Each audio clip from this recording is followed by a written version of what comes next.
Police থামালেই কি ভয় পেয়ে যাবেন? নাকি এমনভাবে কথা বলবেন যাতে সম্মানও থাকে এবং সহজে সমাধানও হয়ে যায়?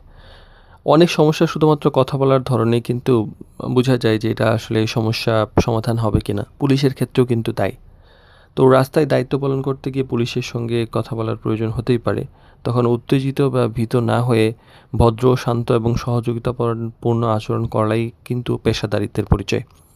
তো ড্রাইভার প্রোভাইডাবিলিটি স্টিয়ারিং লাইফ সিরিজের সমস্যা এবং সমাধান বিষয়ক আলোচনায় ৪৪তম পর্বে কথা বলবো যে পুলিশের সঙ্গে ভদ্রভাবে কথা বলার নিয়ম।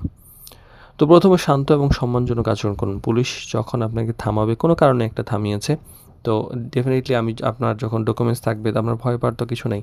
উত্তেজিত না হয়ে শান্তভাবে উত্তর দিন এবং আপনি এমন কোনো আচরণ করবেন না যেন বিষয়টা খারাপ হয়ে যায়। আপনি সুন্দর করে একটা সালাম দিতে পারেন বা স্যার বলে সম্বোধন করতে পারেন।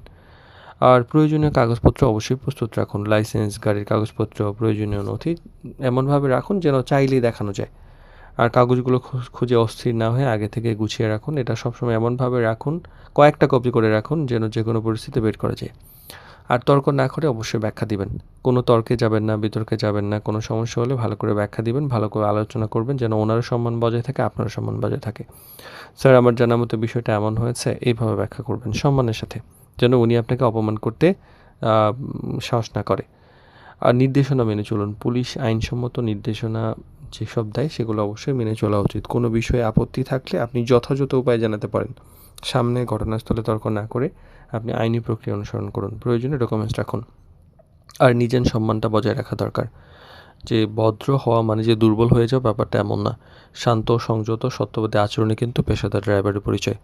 আপনার যদি গেস্টার বসের আচরণ এমন থাকে তাহলে তো অবশ্যই আপনাকে সম্মান দিবে। আর আপনি চেহারায় যদি এমন করে রাখেন যে আপনি উল্টাপাল্টা জিনিস খান, আপনি মানে দেখতে আপনি কেমন একদম উস্কো খুস্কো হয়ে আছেন, তখন আসলে মন থেকে ভেতর থেকে সম্মানটা আসে না।